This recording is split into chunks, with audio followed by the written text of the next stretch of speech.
G'day. I'd like to acknowledge traditional owners of the land in which we meet, the Whadjuk people of the Noongar Nation, and pay my respects to the elders past, present and emerging. The WA-ASEAN Trade and Investment Dialogue is a 2013 election commitment of the McGowan government to support investment and trade opportunities between WA and our region, delivering job creation and economic growth.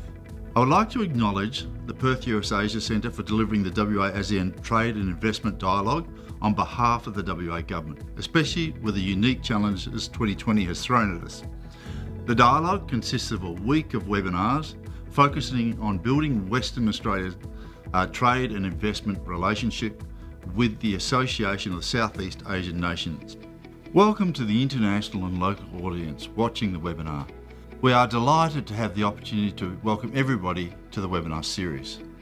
Western Australia is well placed to partner with ASEAN to realise the full potential of the region, and as Minister for Asian Engagement, I'm working to ensure that the state is an active participant with ASEAN. ASEAN is home to a large, youthful and increasingly urbanised population of more than 600 million people, more than in North America or the European Union. An additional 90 million of the ASEAN population will live in cities by 2030. Adding more than $700 billion to the region's gross domestic product and drive demand for clean energy and resources. Western Australia is one of the world's leading producers and exporters of energy and resources. The state produces a significant share of many of the world's mineral and energy commodities, including iron ore, liquefied natural gas, gold, nickel, alumina, and rare earths. Western Australia has been consistently ranked as one of the top jurisdictions in the world for mining investment. The Fraser Institute's annual survey of mining companies in 2019 ranked Western Australia first on its Investment Attractiveness Index. The energy and resources industries, which with the support of the WA government, have worked hard to overcome the significant challenges of continuing operations through COVID-19. Production and export volumes has largely been maintained with minimal disruption. In fact, the value of Western Australia's mineral and petroleum sales in 2019-2020 was $171 billion, a record high. The McGowan government's $5.5 billion WA recovery plan recognises the mining sector as the backbone of Western Australia's economy and has played an integral part of keeping Western Australia in a strong economic position throughout the COVID-19 pandemic. The government will continue to support mining exploration to build a pipeline of new activity to complement existing operations. With the long-term global challenge of reducing carbon emissions, Western Australia is also looking to lay a platform for its clean energy industries. Western Australia has significant potential in the global battery supply chain, currently providing over half of the world's lithium with substantial reserves of all minerals necessary to produce lithium batteries. Another focus in the recovery period will be on expanding Western Australia's capacity in the renewable hydrogen industry and generating opportunities to introduce new manufacturing capability in renewable technologies. The growth of the energy and resources industries in Western Australia has been possible because of the trade and investment partnerships that have been developed across the world. Until recently, Western Australia's main markets for energy and resource exports have been in Northeast Asia, Japan, China and South Korea.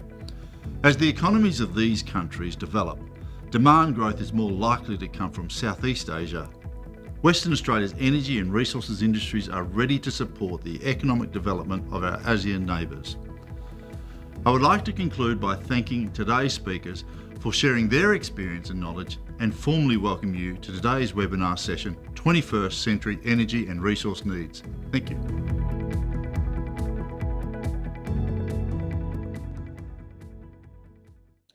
Good afternoon. My name is Gordon Flake. I'm the CEO of the Perth US-Asia Centre, and we are delighted to be back again today, the third day in a row, hosting together with the Department of Jobs, Tourism, Science and Innovation, the third annual WA-ASEAN Trade and Investment Dialogue. As the Minister just mentioned, this time done virtually. So a daily series of webinars focus on different issues of great interest to our partners in our nearest neighbours in Southeast Asia, as well as to the corporate and public community here in Western Australia. Let me begin by thanking Minister Tinley for his leadership. He's joined me in the studio for the past 2 days, and with that introductory video, highlights the topic that we're going to be focusing on today in a wonderful way. From the very inception of our center nearly 7 years ago, we've been working closely with Minister Tinley, initially in opposition, as he created or was the inspiration behind the creation of the first ever shadow cabinet position as a Minister for Asian Engagement. And we're delighted to have him in the current position as Minister for Asian Engagement in our state government, helping to kind of headline and drive the process that we've been going through. We began our conversation on Monday, focusing very broadly on the impacts of the COVID-19 pandemic on our integration with, trade and investment relationship with our near neighbors. On Tuesday, we were able to take a much deeper dive into agribusiness, which has long been the backbone of our trade and investment with our closest partners in Southeast Asia. And today we're moving on to a much broader topic, and one which is actually much more familiar to the community here in Western Australia, but probably less familiar to the dialogue or the discussion that takes place between us and our nearest neighbors, those in Southeast Asia, or with the Association of Southeast Asian Nations. Many of you will know, and the minister very clearly laid out the tremendous strengths that we have in this state in the resource sector, be it mining, be it energy, be it in next generation critical materials. Historically, that sector has focused largely on Northeast Asia, on Japan, upon Korea, upon China.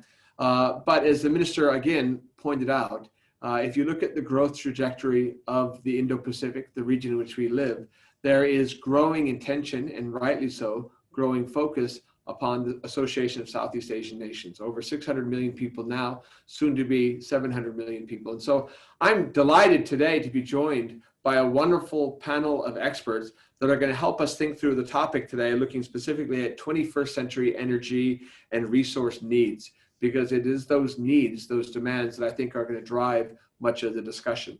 Let me take just a moment to introduce our panelists. We've got one panelist kindly joining us remotely and two joining me here in studio. Sophie Liu is head of metals and mining at BLOOMBERG NEF. She's currently in Sydney. We would love to have you over here, and hopefully in the coming days, Sophie, the borders here will drop and we'll see you in person.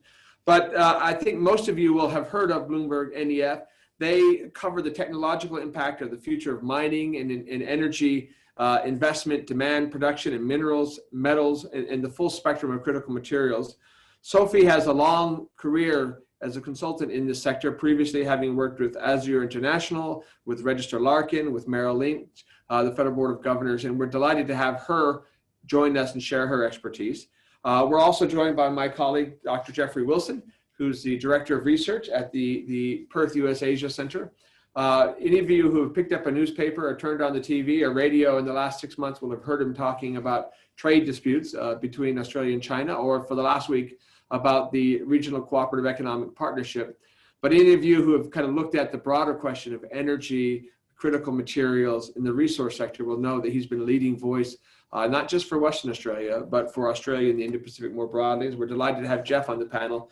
And then we're also delighted to have one of our closest friends and one of the dearest supporters of the Perth US-Asia Center, Hendro Fujiono, who is with Fuji Shepherd and Associates. His company is currently involved in serving clients in both Indonesia and Australia. They focus on the industrial sector with change management, innovation, performance, et cetera. And to be very blunt, as we have placed an institutional priority on our relationship with that closest relationship with Indonesia, that closest nation there, Hendro has been a very important partner. He is in many respects the face of the Indonesian community, and in particular the Indonesian business community here in Western Australia. He serves as the president of the Institute Technology Bogor, ITB Alumni Association in Perth, and is the president of the West Java Community Association here in WA. So we're delighted to have all three panelists. I'm going to start off just kind of with the broad setting question. I'll start with my colleague Jeff. We'll go to you next, Sophie. Then Hendro will have you kind of wrap up. Right. And that question is, did I get that introduction right? If you're talking about the resource sector, again, energy, mining, minerals, critical materials, has Western Australia and has Australia more broadly tended to skip over or overlook Southeast Asia? And if so, should they? Why don't we start with you, Jeff? Cheers. Thanks, Gordon. One of the big challenges for the Western Australia, Southeast Asia energy and resource relationship was during the kinds of global energy systems that we saw in the 20th century, there wasn't a lot of complementarity there. This was a hydrocarbons era fundamentally, where energy was supplied by hydrocarbons, coal, oil and natural gas. And that was really a scarcity and production question. Can we find these energy resources? Can we dig them? Can we get them to market at the level of demand that was required to satisfy global economic growth? What we've seen at the start of the 21st century is what a lot of analysts kind of vaguely call the global energy transition. As a whole heap of new energy technologies, many of them just renewables in terms of primary energy generation, but also other ways to transport energy, to store energy in batteries, potentially hydrogen in the future, have started to become a bigger part of the energy mix. So we're no longer in a hydrocarbon scarcity world, but in fact where there's many more sources of energy supply. I mean, this really unlocks a big opportunity to address that gap between Western Australia and Southeast Asia and move beyond this, where we were both producers competing for the same markets elsewhere. One of the reasons is that these new energy systems are actually all about infrastructure rather than production. And LNG provides an excellent example of this, where the region needs to build out both liquefaction and gasification facilities at both ends to connect markets up across borders. Another one's in technology, particularly when we ask questions about how existing energy grids can be refitted to take renewables, particularly when they're intermittent, such as you might see with solar or wind. And there's also a value chains element coming in here as well, which could open opportunities, say, in the battery value chain for cross-border production networks combining Western Australian lithium and, say, Indonesian nickel production to produce lithium nickel batteries. So what the 21st century energy system is going to do is allow the WA and Southeast Asia to get past this, we both produce energy resources and we're trying to compete for the same market, to one where technology, infrastructure and value chains actually produce complementarities rather than just competition. Thank you, Jeff. Sophie, we're going to go to you next. Your reaction, please. I would agree with Jeff on that. In the future, in terms of sort of transitioning to a energy mix that's more driven by infrastructure and by clean energy, there are definitely more complementary opportunities between particularly Western Australia and ASEAN countries. There are, still some perceptions of there being competition, particularly in the critical materials space, in the sense that Australia and Indonesia are both producers of for instance, nickel. However, there is definitely enough market to go around for everyone. And I think really what we need to be really considering is the pooling of capital and the relative competitive advantages in different parts of the value chain and different parts of the value segment in order to improve the competitiveness of all of the stakeholders. So for instance, BNEF recently published our global battery supply chain competitive rankings, where we looked at 25 countries, amongst which included Australia and Indonesia. And what was kind of interesting we found was that Indonesia and Australia both benefited from the fact that if you assumed that they were part of a free trade bloc, it significantly improved their ranking in global demand for downstream batteries. And that was one of the metrics that we looked at. So as a bloc, because of the tradable market, it becomes more attractive to battery manufacturers to want to locate facilities in the region in order to be able to access the addressable market. But then both countries had the detriment of not having attracted as much upstream manufacturing investment, particularly around sort of cathode material production or battery cell production. And instead, we're not as competitive compared to other regions like Europe or the Americas, particularly US and Canada. And a lot of that really has to do with the fact that there hasn't been as much coordination, I think, between ASEAN and Australia versus the amount of coordination that you do see coming from the US and Canada and amongst the European Union countries. Well, thank you. I appreciate it. Hendro, Sophie just mentioned the term complementarity. Yep. Because often any discussion with your homeland, with Indonesia, tends to focus on competition, right? The presumption is that, at least in the sector we're talking about, in energy or the mining sector, that Indonesia has resources of their own, and so we don't have the same complementarity that we had historically with Japan and Korea. Yeah. I'm curious as your view from an Indonesian perspective. Okay, thanks, Gordon. So I think I will start with telling a story about what my colleague in Indonesia see. Let's zoom into Perth, Western Australia. A lot of my colleagues in the energy sector actually see Perth as the Houston of Asia Pacific. So that's how we see. So maybe there's a bit competition there, but when we see the opportunity for energy and resources, we tend to put our lens on the very small dimension of energy sector, which is still the bulk commodity like coal, oil and gas, and so forth. Well, actually now when we look at the energy sources and the demand that we have in ASEAN, especially in Indonesia, we see that lots of opportunity that Australia, especially Western Australia, can offer. I'll just give one quick example. In Indonesia, we have like close to 82,000 villages, and at this stage, still about 2,500 or close to 3,000 still don't have electricity, and maybe 11 to 15,000 of those villages still have an on-off electricity supply. So when we look at there's not enough market for everyone. That's when we talk about the traditional energy sources. But when we look at the demand side, I think there's still plenty of room that both can play together between Western Australia and Indonesia.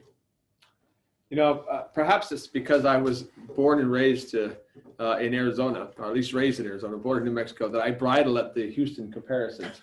I would note that the city of Perth has two sister city relationships in the United States, one with San Diego and one with Houston. And I'm fond of saying that we have the economy of Houston with the weather of San Diego, which is certainly better than the inverse in that process.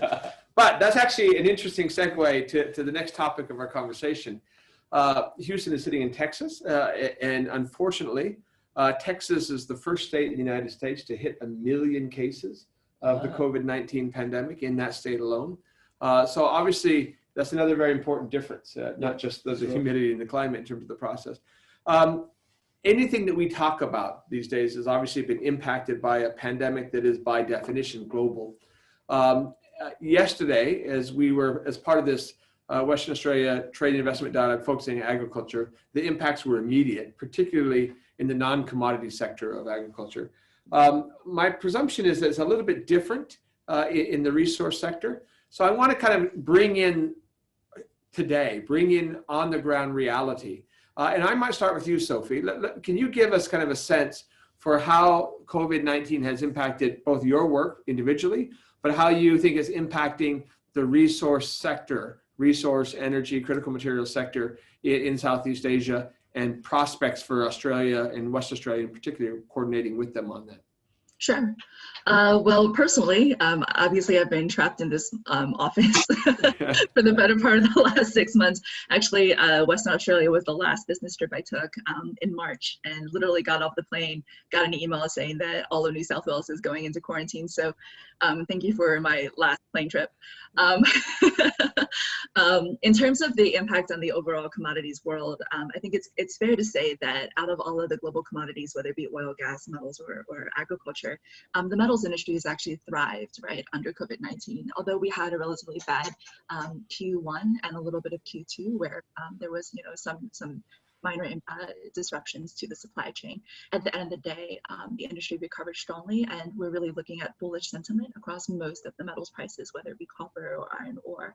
And Australia, particularly Western Australia, has really reaped the benefits of that.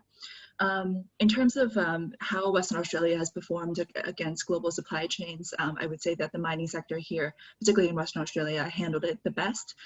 You really saw minimal disruption to production, and there's a lot of, I think, norms and lessons learned from the experience of how the Western Australians, in terms of the companies, how they performed versus maybe disruptions that you saw in lithium producers in Latin America, or there were even some delays to nickel projects, not so much for their production, but for the development of new nickel capacity, particularly refining capacity in Indonesia.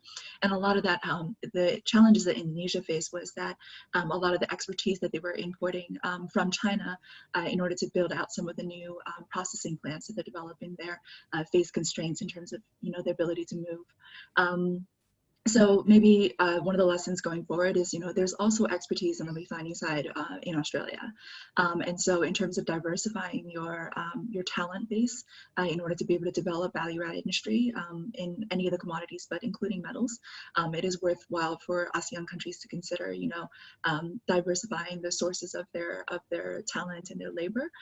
That's maybe one of the things to kind of consider in there in terms of better coordination of a reaction to COVID, and how in the commodities production sector to minimize these disruptions, lessons learned across all of the countries. Well, thank you, Sophie. I must say, I think there probably is within the broader Australian media environment a recognition that the resource sector, particularly here in WA, has remained, you know, the engine room of Australia. And during the pandemic kind of shutdown, it's kept operating. But I don't think there is a full understanding of how remarkable that was. I mean, the efforts to keep, you know, keep people on the mine safe, to set up procedures by which they could be tested and get there and come back, by human resources departments that had to figure out how to get, you know, families moved into Western Australia. You know, a process that would normally take a couple of years, they had to do within a couple of days. It really has been a remarkable story. And so whether you're talking about Rio Tinto or the other leaders in the sector, that's something I think they'll probably be studied a lot. And if I can kind of tilt towards the end of our conversation, just like we recognize that the resource sector here is far more about logistics and modern technology than the age-old process of digging up rocks and breaking them down. There's going to be a lot of lessons learned as we try to figure out how to reconnect based on the procedures and processes established in the sector here and things. So now let's go to Indonesia next. Obviously, this has impacted you personally, your business personally, but the sector more broadly. I'd welcome your reactions in terms of the impact of COVID in 2022. Okay, thank you, Gordon. So in the resources sector and energy sector, we see, like what Gordon said, actually in Indonesia, in contrast to Western Australia, the way they handle COVID, the procedures, of course, it's a lot more challenging. So, for example, the thing that Gordon mentioned about all the process about moving things that can be done in days. In Indonesia, some of the crew, some of our clients, they have to stay up until 6 months on site without having a day off, for example. And it's due because of the way, the approach that we do in Indonesia on handling COVID. So there's like a disruption in terms of supply. That's something that we see. And even for the local producer that producing electricity, the demand was down maybe I think about 7%, which for our state-owned company, it's about 20 billion revenue. 7% is quite a big number. So it hits hard. But in terms of the traditional bulk commodity energy sector, they are still producing with less capacity, but give a lot of painful experience that I think Western Australia can share with Indonesia on how to deal with the what do you call it, the pandemic in the most efficient and less painful as we can. Thank you, Jeff. I think what's been quite challenging has not been keeping our established industries running, but maybe the lost opportunity to move into some of these new, more complex technically and cross-border terms, renewable and new energy technology sectors.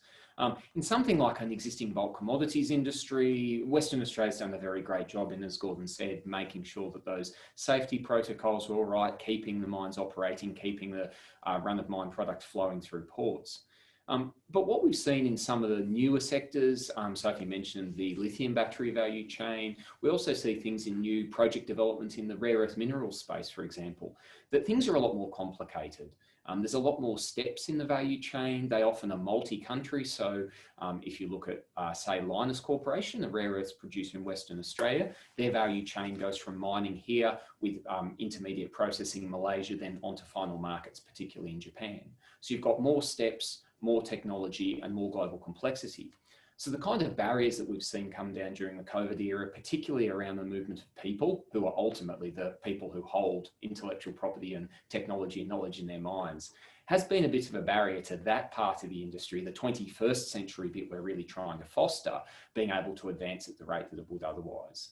It's going to be really important once COVID covers start coming off, hopefully in later 2021, that we'll be actually able to restart that process and be able to refocus attention on those complex multi-country technology intensive value chains.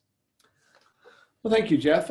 Again, one of the presumptions underlying our conversation, and it's borne out from the panelists thus far, is that in contrast to tourism or education or even some of the agribusiness we're talking about, because the energy and resources sector has a much longer time horizon, you don't have the immediate short-term disruption that you might have had in other sectors.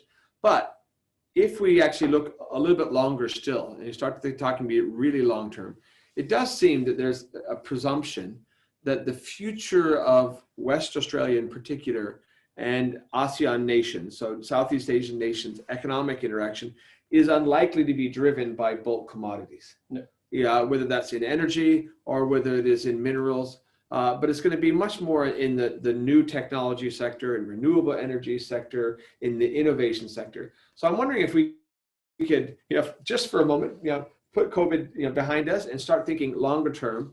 What do you think is going to be the basis for West Australia's kind of relationship with Indonesia, with the countries in Southeast Asia? We'll start with you, Hendro, then to Sophie, then back to Jeff again. Yeah, thank you, Gordon. So Western Australia definitely have a lot to offer. Regardless of COVID, there are a couple of things that I see as an opportunity for Western Australia. One example in the renewable sector, we are dealing with the increasing amount of waste every day. In near Jakarta, I think one of the places they receive almost 8,000 tons per day of waste. I think that's something that we, as from Western Australia, we have this one facility in Kwinana, renewable energy, about the biomass, power generation, but we need to be creative as well, looking at from the other angle, which is from the waste management. Start from the waste management. The way we see in the past, when we look at energy and resources, we have to focusing on that one thing, one process, or one phase in the supply chain, which is exporting bulk commodities. Well, actually, when we dig deeper, there are a lot of drivers that will increase the demand for Western Australia technology and expertise that until now, I don't think it has been optimized for Asian countries. So before we go on, let me dig a little bit deeper on that. So is it your view that there are existing policies or technologies in regards to waste management that are going to be exportable, if you will, between West Australia and the region? Yeah, I think that there will be good practice and expertise and technology that can be shared with Indonesia. It's more like for all those technology things, if you look at the risk assessment that we've done with a lot of Indonesian counterparts, it's always two things that's always coming up as an extreme risk. One is the business model, and the second one is the technology reliability. And that's something that I think the risk that Western Australian players need to take by showing their expertise in that region.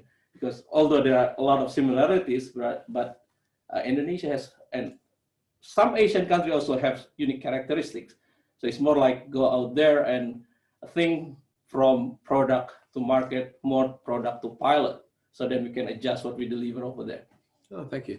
Now, Sophie, I realize that this question kind of encompasses the entire scope of your work at Bloomberg NEF, but I'm curious as to what you see is the future trends. Where should we be focusing, particularly if we're looking at it from a WA perspective? I would say that there are three trajectories that I think present the best opportunities for ASEAN and WA cooperation. Along the lines of the recycling that you were just discussing, one of the biggest barriers that we see when we do forecasting of the economics of recycling of really any materials, whether it be plastics or metals or other, is the efficiencies of scale that you normally experience in a market like China, where recycling has traditionally occurred at a much more efficient manner. And unfortunately for Australia, due to its relatively limited population from a consumer standpoint, in terms of end material for scrap, it's just not ever going to justify the efficiencies of scale of recycling that you would hope to be able to achieve in Australia. But combined with the purchasing power and end market power of ASEAN as a trade partner, then you do see there being regional hub for recycling that could be very much economical. So there's already, as our other speakers mentioned earlier, there's already technologies being developed in Australia to be more environmentally friendly and more energy efficient about recycling of materials. And so that is definitely a part of the knowledge sharing that I think would contribute to a more sustainable trade bloc across the board. The second pathway, I think, is actually hydrogen. So Indonesia has big ambitions in terms of its desire to move further up the value chain in terms of industrial production and industrial value add on a lot of its materials. So does WA, so I acknowledge that. But again, I think that there's a pie that's big enough for everyone. There is something to be considered, the fact that Indonesia, one of its biggest barriers towards its desire to move further up the value chain, and let's say stainless steel production, for instance, is that it's heavily reliant on coal as the main source of energy for its domestic industry, and particularly Indonesian coal, which let's be honest, is a little carbon intense. And with all of the trade barriers that are coming into effect with increasingly the majority of the world economy committing to net carbon neutral targets, it means that Indonesia will be punished for its relatively low cost production because of its high carbon intensity. So there's something to be considered that for Indonesia to maintain its trajectory to be high value add for industrial production in the future, it really needs to consider being a net importer of cleaner energy. And be a net exporter of value-add industrial products. And in that sense, hydrogen and natural gas and ammonia all have a role to play, I think, in ensuring that Indonesia would be able to move along that trajectory.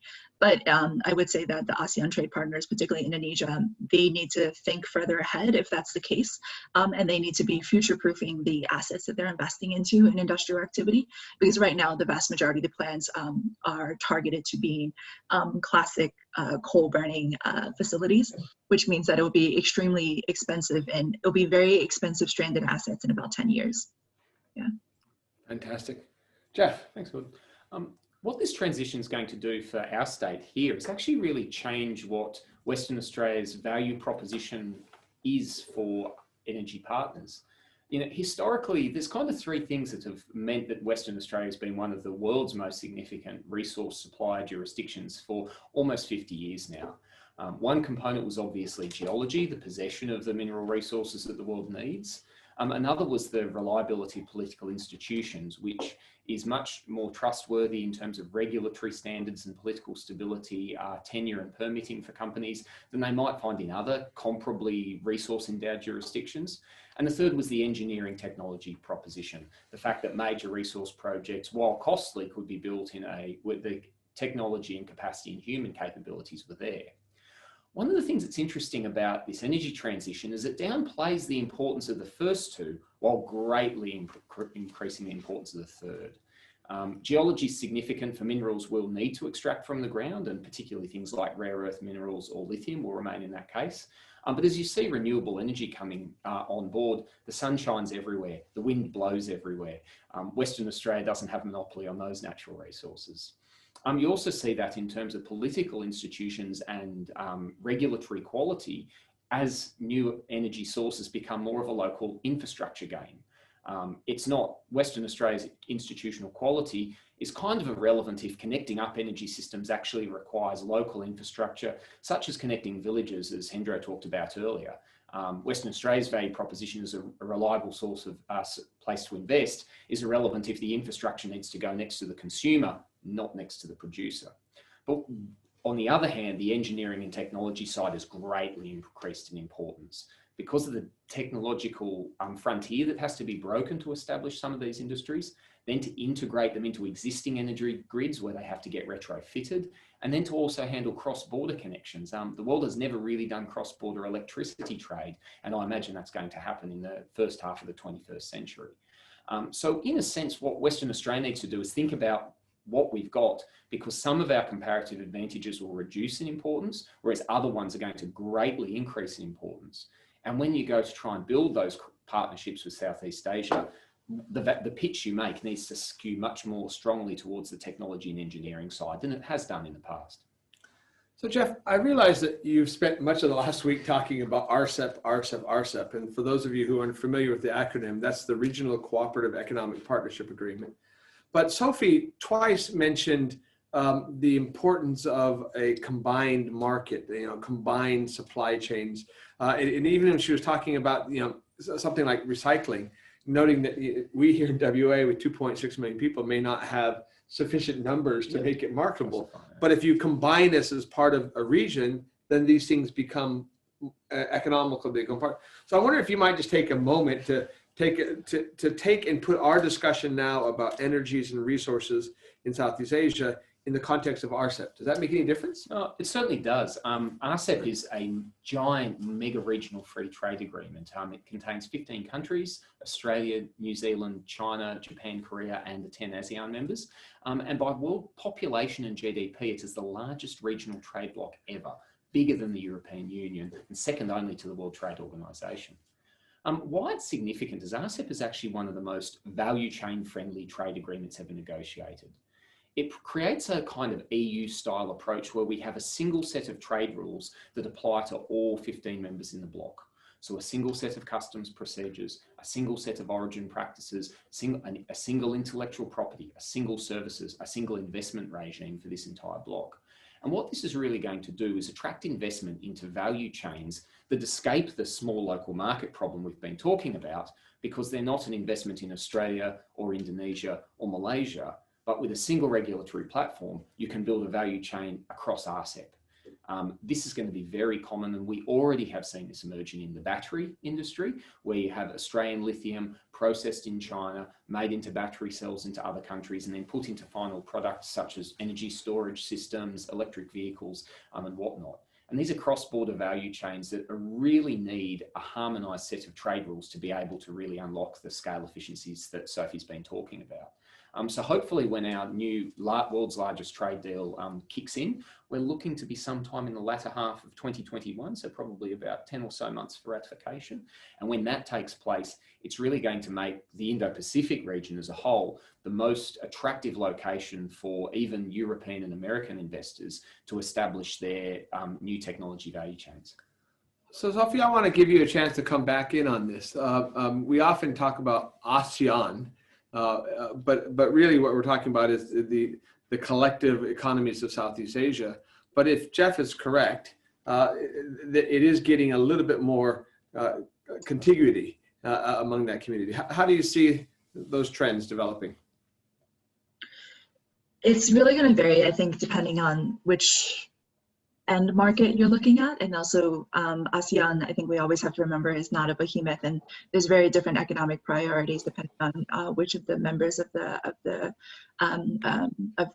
group that you're looking at. I would say that when WA is looking at interacting with the different trade partners in RCEP or in ASEAN just on its own, it's really important to figure out the right places where things click and to figure out the most economic, and I encourage everyone to consider most climate efficient going forward. I think that when we consider metrics for measuring investment, it should not just be about which one is going to be the cheapest or most economical one, but also which one is the most climate proof strategy going forward. But in terms of sort of approaching your trade plan, you have to really tailor make your relationship with each individual trade partner along each individual trade need, and different value chains are going to have different needs. So if we're looking at just, for instance, clean energy, there's been a lot of debate around having a sun cable style project, exporting large volumes of solar from Northern Australia to ASEAN. To particularly Indonesia, and I did actually have to sense check that for myself, and then I went on the map just to look at the distance, and I did realize that it was actually closer to export solar from Darwin than it was to Indonesia than it was to get that same solar to Sydney, for instance, which is interesting from a geographic point of view. But with a massive caveat though, that it tends to be 2 to 3 times more expensive, or if not more, to be laying underwater power cables than it is to do above ground cabling. So the economics of the project, I'm not sure it necessarily would really lend itself to that kind of concept. And then of course, power markets are extremely sensitive to national politics and to those kinds of sort of energy, geopolitical, security concerns. So unlike oil and gas, which are mobile tradable units, you cannot disassociate an electron or a watt of electricity from the physical infrastructure that connects two places. And so there's that kind of to keep in mind. I think, Jeff, you mentioned earlier that you will be seeing more increasing cross-border trade of electricity. That already exists in ASEAN, right? So ASEAN is especially when you're talking about the Mekong region, extremely interconnected when it comes to the electricity power market. And in Europe, there's already plenty of inter-country trade as well. But all of these have contiguous land borders and shared energy generation resources. In the Mekong, a lot of it is the shared hydropower resource. And so there's a reason why there's a logical flow of inter-border power trading. But when it comes to not contiguous land masses like Australia and Indonesia, for instance, there's a lot of other considerations I think you have to consider in order to consider the power market as one of the tradable assets or one of the value chains that can be connected physically. Well, Sophie, you sitting in Sydney have figured out our secret. As we were chatting before the start of the seminar, Hendra referred to Western Australia as Java's southern suburb. South Java, as that works out well. But we've long recognized, particularly now in the middle of the summer where there's a 3-hour time zone difference with Sydney, that it's a lot easier to go to Singapore than Sydney, and we're closer to Jakarta than we are to Canberra in that regard. So regardless of things, I'm curious as your view on this topic. So I totally agree with what Sophie and Jeff mentioned about it's the combined market, and it's not simply of exporting electricity with Indonesia. And one thing that I want to highlight is Indonesia as the Asian countries unique, and all the thing that Sophie mentioned about geopolitics and so forth. That's play a very important role in the development of our energy mix in many Asian countries.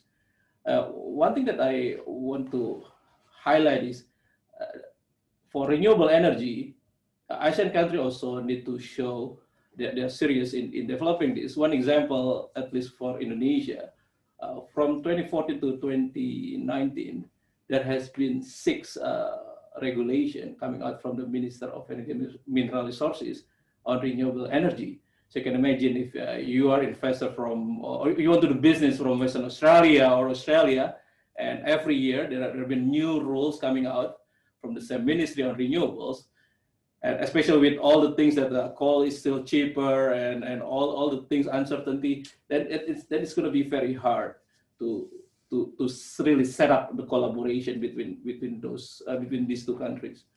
So again, yes, we can do a lot of collaborations. On the surface, there are plenty potential for synergy, but when we look at the details on the ground, actually there are a lot of homework that needs to be done from both sides.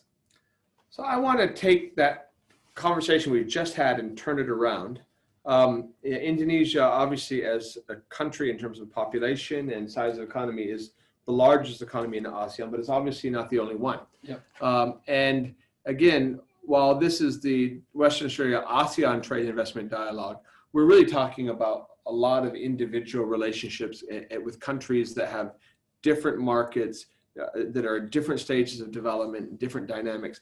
So what I'd like to do now is spend a little bit of time talking, other than Indonesia, what are other developments in the region via Vietnam or Thailand or Malaysia or Singapore or the Philippines that we should be paying attention to in this sector, in energy, in minerals and critical materials.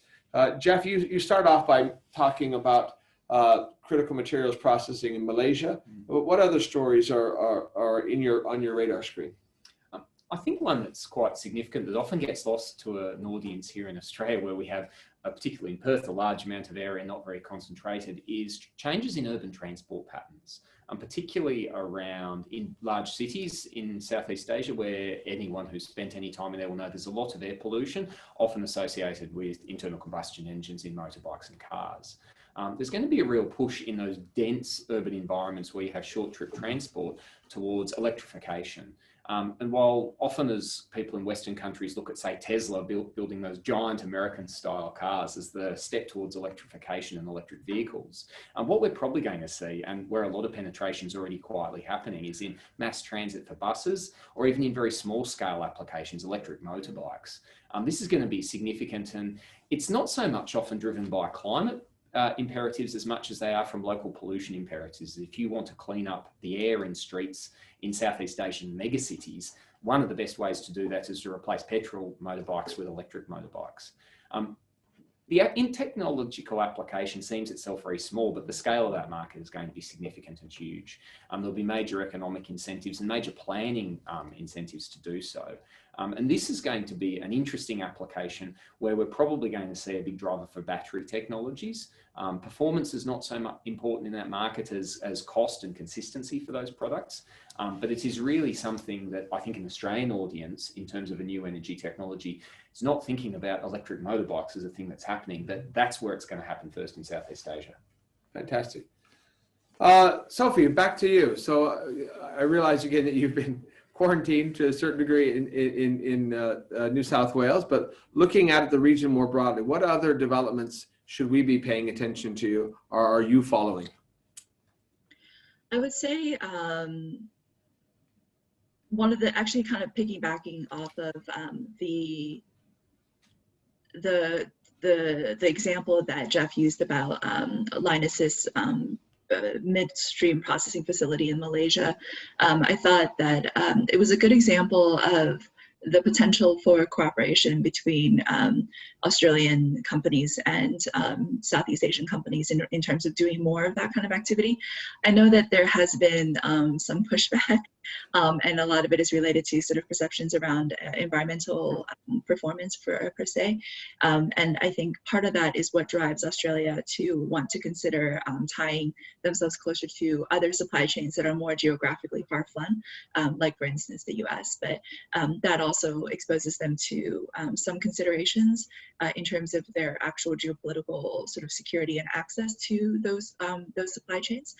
So for instance, although it didn't actually impact Linus in the end, there was definitely some pushback amongst the political stakeholders of the US in terms of considering an Australian producer that's exporting Australian minerals to be processed in the US as being a part of a safe and secure supply chain for the Americas and for the US. And the main, and you know, their basic, you know, their main consideration was that, you know, Australia is still quite far away, right? And so it's not quite the same as maybe importing material from Mexico or from Canada. So there is something to be said about, although maybe there might have been some, not so much failures, but conflicts or engagements that have soured slightly in some countries, it doesn't mean that that should be the end of all bilateral investment amongst ASEAN countries and Australian companies in terms of integrating their value chains. I also encourage, I think, maybe the ASEAN countries and Australian companies to be considering more cross-border investment of each other, because most of the discourse globally right now focuses, particularly even in RCEP, it seems to be always, how does ASEAN compete with Australia for Japanese or Korean or Chinese dollars of investment? But you have plenty of investment capabilities within your own, within the Australian capacity. And I've noticed that, you know, Australian companies, compared to maybe some of their global peers of comparable size and clout, do not consider overseas investment nearly as much as maybe a comparable Canadian company or a comparable American company. So that's just something to consider in terms of improving the overall relationship. Yeah. Thank you. Jeff, I want to come back to that question on investment, but before I do that, Hendra, I realize that your own work is focused largely on Indonesia, Yep. but obviously Indonesia itself is a leader kind of within ASEAN more broadly. Are there other countries or other developments that you think we got to pay attention to in this sector, or where Indonesia is seeing potential within ASEAN? Yeah. So actually, part of my work in the past 6 months, there are two countries that we've been looking at closely. One is Vietnam. The reason is we still the manufacturing is growing over there, means like the energy demand is higher, and we see a gradual move from Indonesian expertise that working in that region as well. And one probably not so much related to energy, but this is what we found after we are dealing with a lot of people from the countries. This might be not in ASEAN, but another country that we mentioned is Sri Lanka. What we realized is when we spoke to them is maybe more than 90% of the population, when we engage with them, is they said we can communicate easily in English, which I think in a lot of cases, building good business relationship, That's removing one of the barriers that we see even when I went home to my own country to introduce that this language can be one of the barriers, but Sri Lanka is quite interesting for us to see. So I'm personally quite interested to see what's happening in those countries. Well, I really appreciate you raising Vietnam. It's worth noting that just about a month ago, the government of Western Australia established a memorandum of understanding, almost the equivalent of a sister state relationship with a province in southern Vietnam, right next to Ho Chi Minh City or Hanoi, called the Ba Dia Vung Tau province. And I'm sure my colleague Kyle told me I mispronounced that, but I'm close. BVRT is the user thing. Yeah. And the interesting thing about that is how much it overlaps the sector, right? The fact that they are in the process of, or at least seriously looking at import terminals for LNG, the fact that they are now actually importing iron ore coming out of Western Australia. I think it jumped to the top of our exports to them in the last year because of that into the process. But there's a potential there where Vietnam doesn't necessarily fit in that model we were talking about earlier in terms of a resource competitor. And we're only looking at renewables.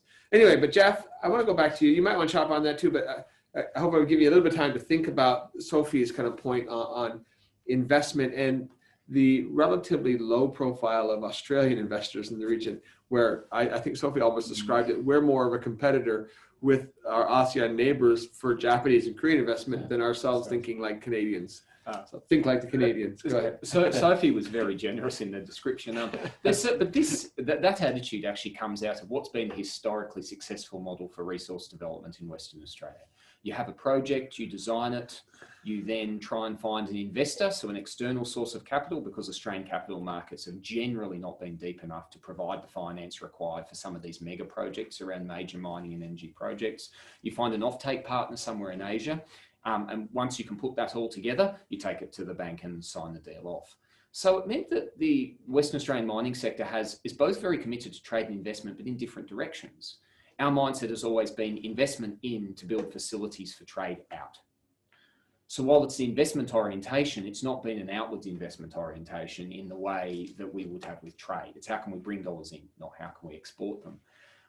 That probably made sense for bulk commodities, but as we move into some of these sectors, which, you know, as we've been talking, have very complex value chains where different stages of production are done in different countries to get a final product, investing out is actually going to be important to create the trade market for Western Australia in the first place. And Lynas Corp in rare earths is probably the classic example of this. Their ability to be the only non-Chinese producer at commercial scale of light rare earths at the moment, which supplies about 1/6 of the global market and as much as 2/3 of Japanese industry demand, is because they made an investment into a midstream processing facility in Malaysia that would allow them to take what's a very low value add rock and turn that into a value added product that more importantly is what Japanese industry needs. They don't need Australian rocks, they need separated oxides, and you need a midstream processing plant to do that. So that's an export opportunity for Australia that only exists because we're willing to invest in Southeast Asia to create that market. With Japanese capital, though. With Japanese capital. Sorry. You are correct, Sophie. The reason that's challenging for us for the West Australian resource industries, historically, we bring money in to send commodities out. And in these new industries, that picture of invest in, trade out is far more complicated. And it really is going to need an updated to mindset as how do you stand up a resource project in Australia in the 21st century? We are quickly running out of time. An hour goes by very quickly when we have a conversation like this. And I want to bring it back to kind of the broader intent of this week, the WA Trade and Investment Dialogue. We've got watching us online people from a state government community, from the business community, from the academic community, and people from the region as well. And one of the advantages of this format is that we're not limited to an in-house audience here in Perth. We'll be able to share this virtually so people can watch it afterwards. And so given that longer shelf life of this conversation, I'm wondering if I could wrap up with a question. We'll start with you, Hendro, and then we'll go to Jeff and then to Sophie. What next? What are the next steps? I mean, we're right in the middle of a COVID pandemic, but if we're thinking longer term, we're thinking about how do we deepen, those ties between Southeast Asia and Western Australia in the mining, in the energy, in the critical materials space. What should state government be doing? What should the corporate sector should be doing? What should individuals be doing? Let's paint a little bit of a roadmap, which is a good way to kind of wrap up our conversation. So we'll start with you, Hendro, then Jeff, then Sophie. Thank you, Gordon. So from my perspective, all the things that we discussed earlier, this is like a very good question. What does it mean in practice? Basically, that's what I want to put it. And for me, looking at the way we will set up an energy resources sector in this region has to be that mindset shift, both from the regulator and also from the corporate sector. It's not a product to market anymore. The one that just described by Jeff beautifully. It's more like product to pilot. See how we can make it work really quick, or show the the proof that this can be done.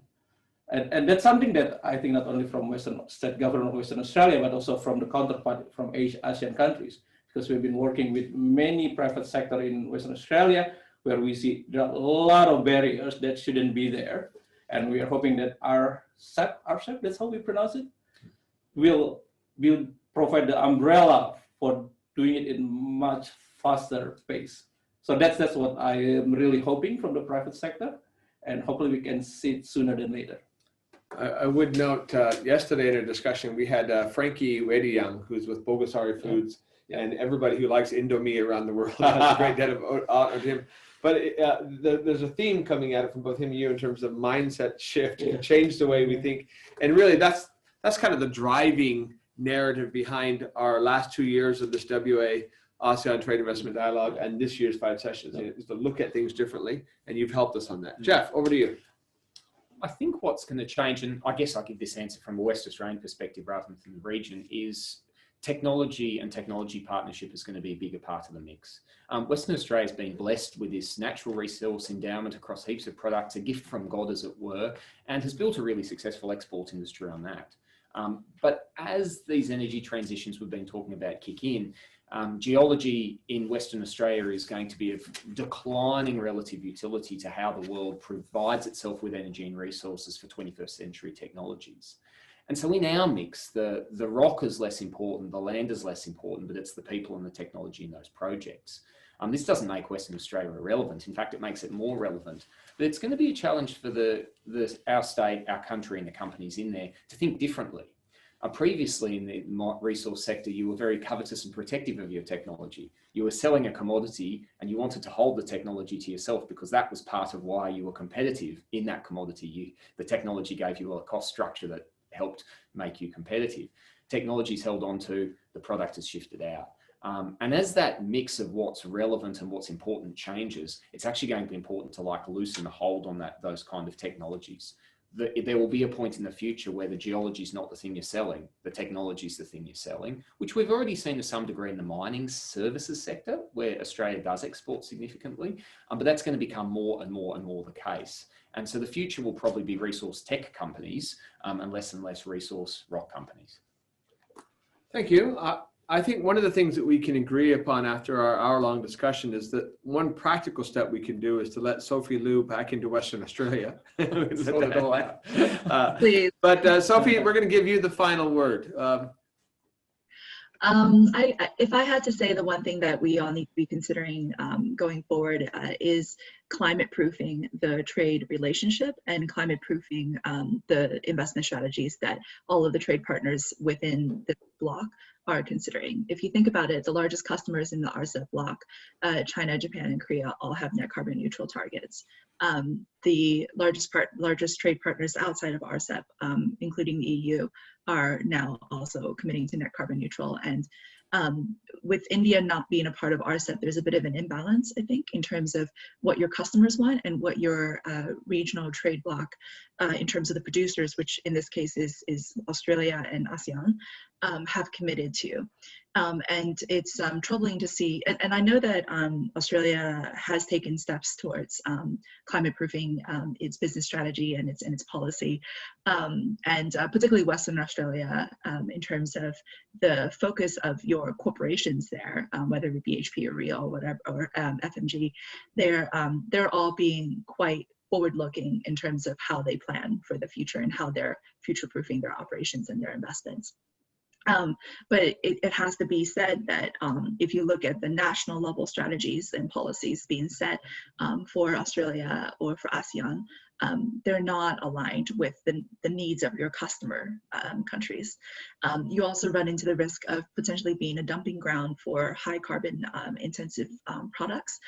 So for instance, because there's no defined EV sort of purchasing targets for Australia or for most of ASEAN, including Indonesia, it means that the sort of end value stream of traditional combustion engine vehicles that are being produced by the global manufacturers will then move to the markets that don't have requirements around what kind of cars need to be purchased, right? So there's this dual thing of one, future-proofing your future production supply chains and making sure that you are producing the thing that your customers want, and then also future-proofing your own market and making sure that you don't become a dumping ground for high carbon intensive products. Thank you so much. What a fascinating conversation. On behalf of the Perth US Asia Center, on behalf of Minister Tinley, who opened up this with his taped remarks, on behalf of the Department of Jobs, Tourism, Science and Innovation of Western Australia, I'd like to thank our panelists, Sophie Liu, Hendro Fujiono, and Dr. Jeffrey Wilson. I think this is a wonderful conversation.